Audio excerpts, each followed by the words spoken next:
can't get to the phone right now, so please leave me a message. Where's Mommy? Where's Garrett? Where's... It's one of those things where I never really knew how to word it, but I hope you're listening. We never really had the best relationship. We butt heads often when I grew up, but that only led to more distance when I fell out of sports.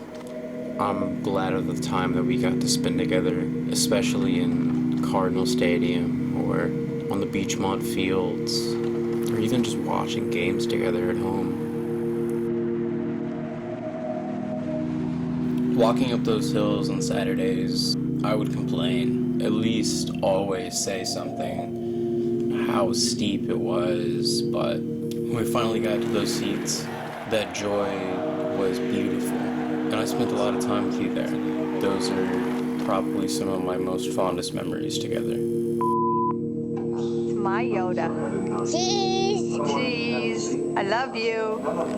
It wasn't until that love for sports came back that those conversations between us started again. We were building the bridge back to a relationship we had lost. It felt like a real connection was being built, but now I'm here. And now I'm left with a half-built bridge. Me and Garrett used to play machine pitch on that one right there. I still remember this. It was bottom of the ninth, 2 outs, playoff game, on the brink of elimination. I was on first base, and you were my first base coach. I had a decent leadoff. You started bickering at me to come back. Pitcher looks at my direction, looks back to the plate. You yell for me to come back. Pitcher looks my direction again, throws the ball. And I swear, to this day, I never stopped telling you this. But if you didn't say anything, pitcher would have never looked in my direction. We would have gotten a hit, and we could have kept that game going. Now, I'm not trying to blame it all on you, but, you know. It's memories like that I'm glad to have. They don't necessarily outweigh the bad ones, but they infuse together and make a memorable melting pot. In any relationship, there's good and bad. There's always going to be. We're not perfect, and I struggle with that a lot in my early life. You were always there to reassure me that it was okay, but you're not here anymore. So now I have to. I remember I woke you up during that Louisville Duke game when we were up by 20. You had work the next morning at 6 a.m., but I begged you to get up. You had to come watch it.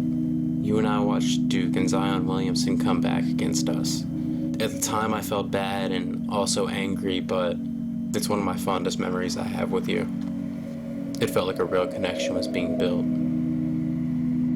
I spent a lot of this last year just trying to figure everything out with me, with my emotions towards you, and I came to really appreciate the love, the warmth of our family that I took for granted up until now.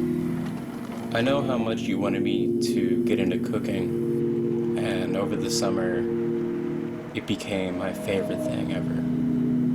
I fell in love with it, and I'm bombarded with inspiration for what to cook next. I wish you could try some of my chicken because it's so much better than yours. No matter how things happened, I wouldn't be the man that I am today, and that's what you always took pride in. I know you loved us from the bottom of your heart. It was just expressed not the best ways. To say I don't miss you would be a lie. There's certain things I don't miss about you, but at the end of the day, I still miss you. I'm thankful that you were my dad. Yeah? Yeah? You gonna tell me bye-bye? It's been a minute since we last talked. Oh, there we go. We miss you. Come home soon.